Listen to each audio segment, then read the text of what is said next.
Hey guys, what's up? This is Samra. Here we start our part 6 of Transport and Plant. So let's get straight into it. उससे पहले थोड़ी positive vibes ले ले ताकि पूरे focus से study में ध्यान लगे. Right guys? So, I will success in life not immediately but definitely. और ऐसे ही बायो की वीडियोस आती रहेगी. If it help you to read NCERT, don't forget to subscribe, like and comment my channel. हाँ जी, चलिए हमारा न्यू टॉपिक है long distance transport of water. कौन सा टॉपिक है हमारा? Long distance transport of water. Now let's begin. At some earlier stage, you might have carried out an experiment where you had placed a twig bearing white flower in colored water and had watched it turn color. और हमने देखा कि colour क्या हो गया, flower का change हो गया. कहता है ट्विंग बियरिंग वाइट फ्लावर. ट्विंग का मतलब होता है स्टेम. स्टेम ली जिसके ऊपर क्या लगा हुआ था, वाइट फ्लावर लगा हुआ था, और उसे हमने कैसा पानी दिया, कलर्ड पानी दिया. कैसा वाटर दिया, कलर्ड वाटर दिया. और हमने देखा कि जो फ्लावर है उसने भी अपना कलर चेंज कर लिया. क्या रीज़न हो सकता है? On examining the cut end of the twig after a few hours, हमने क्या देखा, फ्यू आवर्स के बाद, एक सेकेंड ये इरेज कर लेते हैं, प्रॉब्लम हो रही है बहुत, मुझे भी दिख नहीं रहा सही से क्लियरली. Okay, now start. तो जब हमने एग्जामिन किया cut end of the twig को, है ना, after a few hours you had noted the reason through which the coloured water move. हमने जहाँ से जो वन स्टेम थी उसे जो कट कर रखा था, मतलब नीचे से जो कट एंड से, वहाँ से देखा तो वहाँ से कलर पानी जो था वो आगे, मतलब उस स्टेम की तरफ से मूव कर रहा था और फ्लावर तक पहुँच रहा था. और हमें पता है जहाँ से पानी जा रहा था वो एक्चुअल में क्या है, वेस्कुलर बंडल है, दैट इज जाइलम था. वो जाइलम से पानी क्या हो रहा था, पास हो रहा था, फ्लावर को मिल रहा था. और हमने देखा कलर पानी. वैसे पानी का कलर क्या होता है, वाइट होता है, हमें दिखता नहीं है कि वो पास ऑन हो रहा है. बट हमने ट्विंग ली थी जो, और उसे जब हमने प्लेस किया कलर वाटर में, तो हमने कलर वाटर तो नॉट में आ जाता है, हमने देखा कट एंड ऑफ द ट्विंग से कि यहाँ से कलर कलर दिख रहा है. मतलब वो क्या बताता है, कलर वाटर की प्रेजेंस बताता है कि वो यहाँ से ऐसे ऐसे होकर ऊपर की तरफ पानी जा रहा है. ओके स्टूडेंट्स, आई होप मैंने आपको ये पॉइंट क्लियर कर दिया होगा. So let's begin. आगे की तरफ चलते हैं हम. Okay, that experiment very easily demonstrate, जो ये एक्सपेरिमेंट है ये इजीली डेमोस्ट्रेट कर रहा है पाथ ऑफ वाटर मूवमेंट को, जो किसके थ्रू हो रही है, वेस्कुलर बंडल के थ्रू हो रही है, जिसे हम कहते हैं जाइलम. जिसे हम क्या कहते हैं, जाइलम कहते हैं. Right now we have to go further and try and understand the mechanism of movement of water and other substances जो कहाँ जाते हैं, ऊपर जाते हैं प्लांट में, जो मतलब फ्रूट्स को चाहिए, लीव्स को चाहिए, स्टेम्स को चाहिए, मीन्स एरियल पार्ट्स को क्या क्या चाहिए उसके बारे में बात करते हैं. तो देखो, long distance transport of substance with in a plant can not be bye diffusion alone. जो लॉन्ग डिस्टेंस ट्रांसपोर्ट है वो सिर्फ डिफ्यूज़न से नहीं हो पाएगी, क्योंकि वो तो शॉर्ट डिस्टेंस का प्रोसेस है, और हमें पता है डिफ्यूज़न क्या है, एक स्लो प्रोसेस है. It can account for only short distance movement of molecule. कहता ये तो सिर्फ शॉर्ट डिस्टेंस करा सकता है कवर अप मॉलिक्यूल से, इतने लंबे लंबे डिस्टेंस तक हमारी अप्रोच नहीं है भाई साहब, सीधा बोला इसने. For example, the movement of a molecule across typical plant cell takes approximately 2.5 seconds ले रहा था. क्या कहना चाहता है, जो मूवमेंट हो रही थी मॉलिक्यूल्स की टिपिकल प्लांट सेल में, मतलब 50 माइक्रोमीटर जो डिस्टेंस था, सिर्फ और सिर्फ कितने टाइम में कवर हो रहा था, 2.5 सेकेंड. ये बहुत ज़्यादा स्लो है. अगर 50 माइक्रोमीटर तुम 2.5 सेकेंड्स में कवर अप करा रहे हो भाई साहब, तो तुम क्या होगा आगे? आगे कैसे कवर अप करा सकोगे? तुम नहीं करा सकता। 50 माइक्रोमीटर तो कह रहा है मैं 2.5 सेकेंड्स में कवर करा दूंगा, तो ऐसे तो 1 मीटर का जो टॉल ट्री होगा उसमें कैसे पहुंचा देगा पानी? वो तो पता नहीं कितने सालों बाद पहुंचेगा फिर, है ना भाई? At this rate can you calculate how many years it would take for the movement of molecules over a distance of 1 meter within a plant by diffusion alone? कोई इसका आंसर दे सकता है? कितने ईयर्स लग जाएंगे 1 मीटर में पानी पहुंचाते पहुंचाते? That is 32 ईयर्स लग जाएंगे। क्या लग जाएंगे? 32 ईयर्स लग जाएंगे, है ना? तो देख लो अब, बट हमें तो अच्छा खासा मिल रहा है पानी, है ना? देखो फिर कैसे मिलता है। In large and complex organism often substance have to be move to long distance. कह रहा है लार्ज एंड कॉम्प्लेक्स ऑर्गेनिज्म में जो सब्सटेंसेस हैं उन्हें हम मूव कराते हैं लॉन्ग डिस्टेंस तक। Sometimes the side of production और absorption and the side of storage are too far from each other. कहता जो साइड है किसकी? प्रोडक्शन की और एब्जॉर्प्शन की, और जो साइड है स्टोरेज की, वो दोनों कई बार क्या होते हैं? बहुत दूर होते हैं। तो कैसे पहुंचेगा? प्रोडक्शन तो नीचे हो रही है, रूट्स में हो रही है पानी की, और पहुंचाना कहाँ तक है? ऊपर तक पहुंचाना है ना भाई? तो ये कैसे पॉसिबल होगा? डिफ्यूजन और एक्टिव ट्रांसपोर्ट वुड नॉट सफिश। हमें पता है डिफ्यूज़न और एक्टिव ट्रांसपोर्ट से हम ये नहीं करा सकते लॉन्ग डिस्टेंस ट्रांसपोर्ट। तो देखो आगे क्या कहता है ये। Special long distance transport system become necessary so as to move substance across long distance and at a much faster rate से करा सके। तो हमें क्या चाहिए? Special long distance transport system चाहिए, जिसके थ्रू हम ये फिनोमिना करा सके, है ना? जिसके थ्रू हम ये क्या करा सके? फिनोमिना करा सके। ओके, नाउ आगे देखो। Water and minerals and food are generally moved by mass flow और बल्क फ्लो। अब कहोगे मैम मास फ्लो क्या होता है और बल्क फ्लो क्या होता है? ध्यान से सुनना। जो एनालॉगी है बल्क फ्लो की और मास फ्लो की, वो सिमिलर होती है रिवर के फ्लो से। अब तुम बताओ, तुम नदी में कोई भी चीज़ डाल देते हो, जो नदी की स्पीड होगी वो उसी चीज़ से उस चीज़ को भगा कर ले जाएगी आगे की तरफ। सेम में होता है मास फ्लो में। वाटर हमेशा मूव करता रहता है नदी की तरह जाइलम में, और उसके साथ साथ मिनरल्स भी आ जाते हैं, फूड भी आ जाता है। वो अपने साथ मिनरल्स को भी ले जाता है और उसको ले जाता है, फूड को भी ले जाता है ना? ये होता है इसके अंदर भी। समझ आया? From the high pressure to the low pressure, ये भी याद रखना। From the high pressure to the low pressure में ये फिनोमिना होता है। ओके, चलो देखते हैं आगे। Mass flow is the movement of substance in bulk or en masse from one point to another as a result of pressure difference. As a result of pressure difference between 2 points. It is the characteristics of mass flow that substance, whether in solution or in suspension, are swept along at the same phase. से वो क्या कर जाएंगे? Swept कर जाएंगे। जो मैंने तुम्हें पॉइंट बताया वो इसके अंदर क्लियरली लिखा हुआ है, बिल्कुल क्लियरली लिखा हुआ है, तुम्हें कोई प्रॉब्लम नहीं आएगी।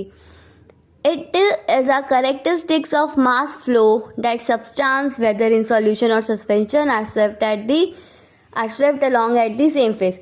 चाहे सॉल्यूशन में, मतलब जो तुम्हारा मास फ्लो हो रहा है वाटर में चाहे सॉल्यूशन हो चाहे सस्पेंशन की फॉर्म में हो, वो सबको मूव कराता है सेम फेज से, मीन्स सेम स्पीड से मूव कराता है। As in a flowing river, वही मैंने जो तुम्हें बोला था वही पॉइंट आ गया। As in a flowing river. Okay, now next point देखते हैं। दिस इज अनलाइक डिफ्यूजन, ये डिफ्यूजन की तरह तो बिल्कुल भी नहीं है, राइट। वेयर डिफरेंट सब्सटेंसेस जो मूव कर रहे हैं यहाँ पे तो इंडिपेंडेंटली कर रहे हैं depending on their concentration gradient. क्या कहना चाहता है, this is unlike diffusion, obviously बात है, इसके अंदर कुछ और हो रहा है, डिफ्यूजन के अंदर कुछ और होता है। वेयर डिफरेंट सब्सटेंसेस जो है मूव करते हैं इंडिपेंडेंटली, डिपेंडिंग करता है उनके कंसंट्रेशन ग्रेडियंट क्या है, राइट। बट इसके अंदर तो ऐसा कुछ भी नहीं हो रहा, तो वही बोल रहा है ये। Bulk flow can be achieved either through a positive hydrostatic pressure gradient से हो सकता है या फिर नेगेटिव हाइड्रोस्टैटिक प्रेशर ग्रेडियंट से हो सकता है। पॉजिटिव हाइड्रोस्टैटिक प्रेशर ग्रेडियंट का मतलब कहाँ देखने को मिलता है, गार्डन हॉर्स में देखने को मिलता है, और नेगेटिव हाइड्रोस्टैटिक प्रेशर ग्रेडियंट कहाँ मिलता है, सक्शन थ्रू अ स्ट्रॉ में देखने को मिलता है। ये एग्जाम्पल है, ओके। और पॉजिटिव हाइड्रोस्टैटिक प्रेशर का मतलब है कि हम क्या लगा रहे हैं, पुश लगा रहे हैं। नेगेटिव हाइड्रोस्टैटिक प्रेशर ग्रेडियंट का मतलब है कि हम क्या लगा रहे हैं, पुल लगा रहे हैं, ओके, गॉट इट। पुश कहाँ लगता है, फ्लोएम में लगता है, एंड पुल कहाँ लगता है, जाइलम में लगता है, ओके, डन, नो प्रॉब्लम। चलिए आगे चलते हैं हम। सबसे पहले मैं एक इंपॉर्टेंट बात बता तुम्हें, लॉन्ग डिस्टेंस ट्रांसपोर्ट में क्या क्या रिक्वायर होता है। सबसे पहले प्रिंसिपल क्या है, फोर्स कैसी लग रही है, पाथवे कैसा है। तुम्हें यहाँ प्रिंसिपल का पता लग गया, प्रिंसिपल पूछे तो क्या कहोगे, बल्क फ्लो और मास फ्लो है प्रिंसिपल, ठीक है। एंड फोर्स कौन सी लग रही है, ये आ गया positive hydrostatic pressure gradient, negative hydrostatic pressure gradient, कौन सी कहाँ लगती है यही बता दिया तुम्हें एग्जाम्पल के थ्रू, ठीक है। अब पाथवे आएगी, एक पॉइंट आता है principle, force and last point है पाथवे। पाथवे होती है एपोप्लास्ट एंड सिम्प्लास्ट, वो तुम्हें आगे अभी बताना पता चलेगा, ठीक है, जब हम पढ़ाएंगे। Now the bulk movement of substances through the conducting or vascular tissue of the plant उसे ही बोलते हैं ट्रांसलोकेशन। पहले भी एक्सप्लेन किया था यह मैंने पॉइंट तुम्हें, right. Do you remember studying cross section of the root, stem, leaves of higher plants and studying the vascular system? The higher plants have highly specialised vascular tissue होते हैं। जो हायर प्लांट्स होते हैं उनके पास क्या होते हैं, स्पेशलाइज्ड वेस्कुलर टिश्यू है, जाइलम एंड फ्लोएम। जो जाइलम होता है वो एसोसिएट होता है mainly water, mineral salts and some organic nitrogen and hormones को मूव कराने के लिए from root to the aerial parts of the plant. Root से कहाँ तक, aerial parts of the plant तक। The phloem translocate a variety of, जो phloem है वो क्या ट्रांसलोकेट कर रहा है, variety of organic and inorganic solutes mainly from leaves to the other parts of the plant. ये समझ आया फ्लोएम का, ठीक है। किस किस को मूव कराता है बस ये बता दिया, और कहाँ से कहाँ तक मूव कराता है ये बता दिया। Now how do plants absorb water, जो प्लांट्स है वो कैसे एब्जॉर्ब करते हैं वाटर को, ये देखिए। We know that the root absorb most of the water, जो रूट्स है वो एब्जॉर्ब करती है मोस्ट ऑफ द वाटर जो जाता है प्लांट में। Obviously that is why we apply water to the soil not to the leaves. मैंने तुम्हें ये पहले ही पॉइंट डिस्कस किया था ना, वाटर किसको देते हैं, रूट्स को देते हैं, इसलिए हम लीव्स को वाटर नहीं देते। आई समझ पॉइंट का मतलब। The responsibilities of absorption of water and minerals is more specifically function है किसका, रूट हेयर्स का, जो प्रेजेंट है मिलियंस में at the tips of the roots. समझ आया। जो रिस्पॉन्सिबिलिटीज है एब्जॉर्प्शन करना किसकी, वाटर की, मिनरल की, स्पेसिफिकली किसका फंक्शन है, रूट हेयर्स का फंक्शन है, ओके। इसलिए मैं तुम्हें यहाँ से एक बात बताना चाहती हूँ, ये लिखा हुआ है ना, how do plant absorb water. तुम याद रखना जब ट्रांसपोर्ट ऑफ वाटर होता है सबसे पहला पॉइंट ही ये आता है, एब्जॉर्प्शन ऑफ वाटर कैसे होता है एंड एंट्री उसकी जाइलम में कैसे होती है पानी की। सेकेंड स्टेप देखेंगे हम, एसेंट ऑफ सैप कैसा होता है, मतलब जाइलम में पानी पहुंचा दिया, अब ऊपर कैसे फ्लो करेगा वो मेथड बताओ। फिर आता है ट्रांसपिरेशन के बारे में पढ़ेंगे हम, इसके अंदर ये स्टेप होते हैं, okay. Now let's continue.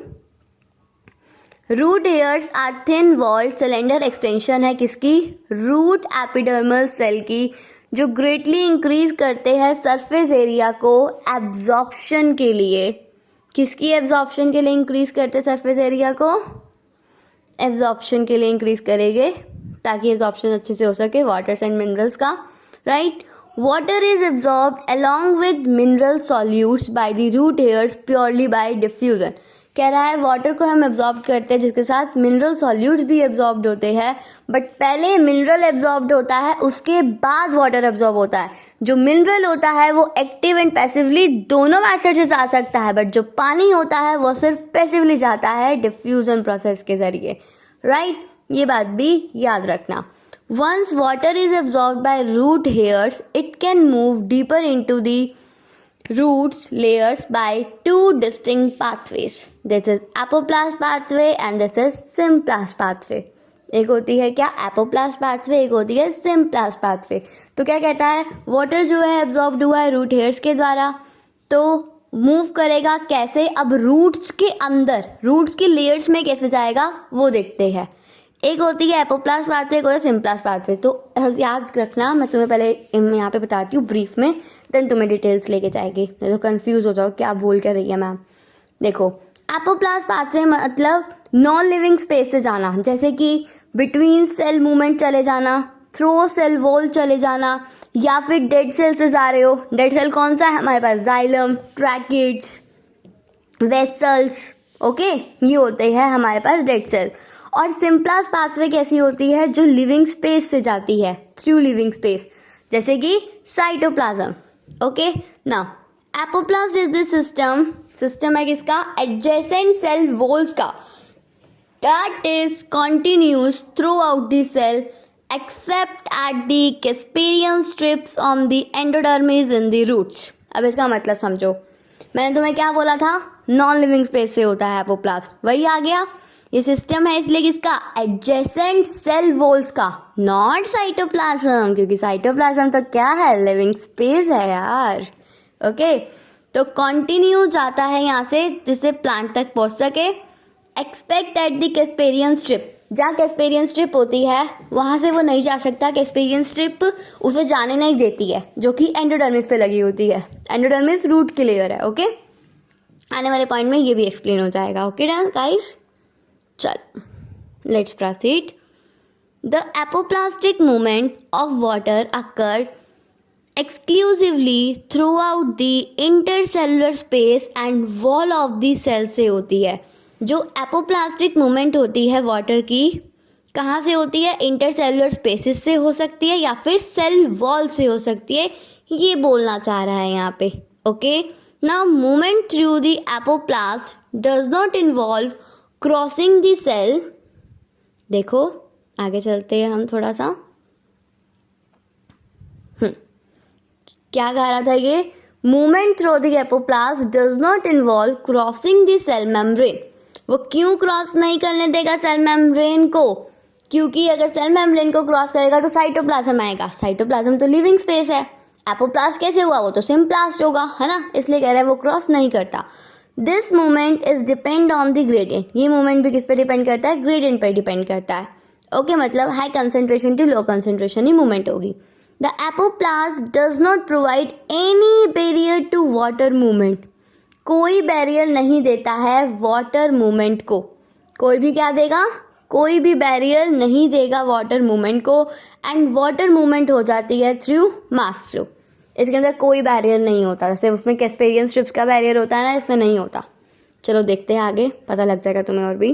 As water evaporate into the intercellular spaces और द एटमॉस्फेयर, जैसे वाटर जो है इवेपोरेट हो रहा है इंटरसेलुलर स्पेस से, जो वाटर है इवेपोरेट हो रहा है इंटरसेलुलर स्पेसेस में एंड एटमॉस्फेयर में, तो ऐसे ही टेंशन डेवलप हो जाती है continuous stream of the water in the apoplast में.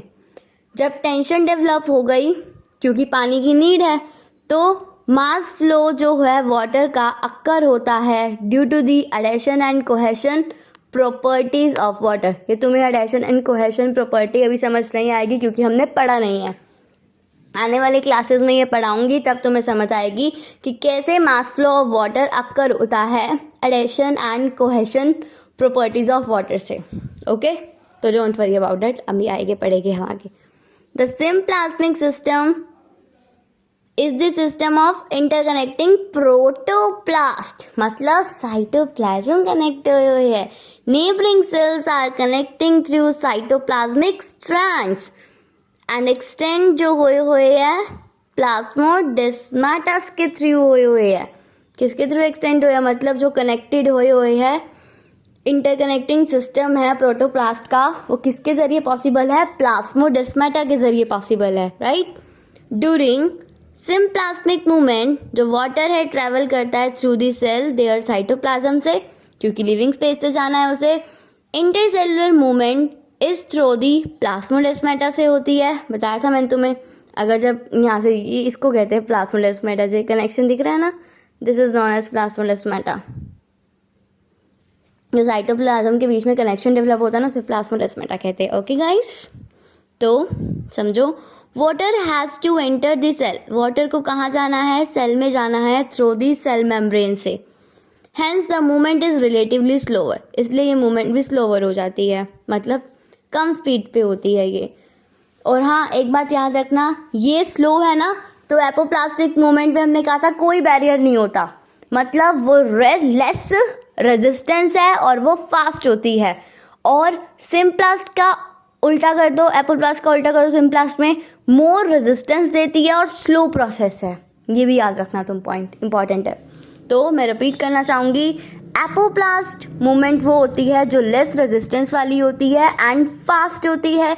सिम्प्लास्ट मूवमेंट वो होती है जो मोर रेजिस्टेंस में होती है एंड स्लो होती है.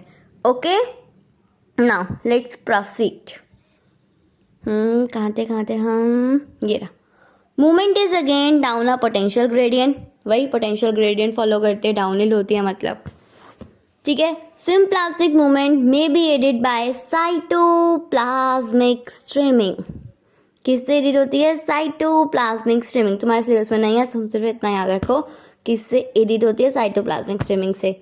You may have observe cytoplasmic streaming किस में दिखती है, cell of the hydrilla leaf में दिखती है. The movement of chloroplast due to streaming, जो मूवमेंट होती है क्लोरोप्लास्ट की, इसके जरिए ही पॉसिबल होती है, यही कहना चाहता है. क्योंकि तुम्हें पता है जो क्लोरोप्लास्ट होते हैं अपनी पोजीशन चेंज करते हैं. जैसे नून में धूप जो है बहुत तेज आती है, तो वो क्लोरोप्लास्ट को ऐसे लगाते हैं, और फिर जब धूप चली जाती है, मतलब इवनिंग में, वो अपनी पोजीशन फिर से चेंज कर, ताकि उन्हें अच्छी प्रॉपरली धूप मिल सके. ओके, ऐसे चेंज करते हैं, वो तुम आगे वाली क्लासेस में पढ़ोगे, don't worry about that. Most of the water flow in roots कैसा होता है, एपोप्लास्ट के जरिए होता है, क्योंकि कॉर्टिकल सेल्स भी लूजली पैक्ड है. हैंस ये ऑफर करते हैं no resistance to the water movement. हमें पता है यहाँ पे कोई रेजिस्टेंस भी नहीं होता, right. However the inner boundary जो होती है कॉर्टेक्स की, जिसे हम क्या कहते हैं, एंडोडर्मिस कहते हैं, जो कि इम्परवियस है वाटर से, क्योंकि यहाँ पे बैंड प्रेजेंट होते हैं सुबरीन से बने हुए. देखो यहाँ लिखा हुआ है ना, because of a band of suberised matrix, जिसे हम बोलते हैं Casparian strips, water molecule are unable to penetrate the layer. तो यहाँ से जो वाटर मॉलिक्यूल है वो एंटर नहीं कर पाता, अनेबल होता है पेनिट्रेट करने के लिए. So they are directed to the wall region, जो कि सुबराइज्ड नहीं होगी, तो वहीं से जा सकता है ये. और जहाँ से ये जाता है उसे हम ट्रांसमेम्ब्रेन कहते हैं, मतलब नॉन सुबराइन रीजन को कहेंगे ट्रांसमेम्ब्रेन. और जो सुबरिन की डिपोजिशन होती है वो नॉन यूनिफॉर्म होती है, मींस किसी पोजीशंस पे होती है और किसी पोजीशंस पे नहीं होती है. Into the cell properly through the membrane, the water then moves through the symplast and again crosses a membrane to reach the cell of the xylem, right. Xylem तक पहुंचने के लिए वो ऐसे अपनाते हैं, तो दोबारा भी तो पास करना पड़ता है, तो उससे निकलना पड़ता होगा एंडोडर्मिस से, तो वही बोल रहा है ये, ठीक है. Then the movement of water through the root layers, गलत बोल दिया. द मूवमेंट ऑफ वाटर जो होती है रूट लेयर से इज अल्टीमेटली सिम्प्लास्मिक होती है एंडोडर्मिस से. तो एंडोडर्मिस में कैसी मूवमेंट होती है, सिम्प्लास्ट के थ्रू पास होता है वाटर. ओके, तो तुम्हें पता लगा एपिडर्मिस में कैसा होगा, एपोप्लास्ट सिम्प्लास्ट दोनों होगा. एंड बात करें हम किसकी, कॉर्टिकल की वो लूजली पैक्ड होता है, इसलिए उसमें एपोप्लास्ट होगा। एंड उसके बाद अगर हम बात करें किसकी, एंडोडर्मिस की, तो उसमें कैसा होगा, सिम्प्लास्ट होगा। This is the only way of water and other solute जो एंटर कर सकते हैं वेस्कुलर सिलेंडर तक, यही एक ओनली वे है। Once inside the xylem water is again free to move between the cell as well as through them. Enter कर गया जाइलम में तो वो इजिली मूव कर सकता है between the cell as well as through them. In young roots water जो है एंटर कर सकता है directly into the xylem vessel के अंदर और ट्रैकेट्स के अंदर, वो डायरेक्टली एंटर कर जाता है, कोई प्रॉब्लम नहीं होती उसे।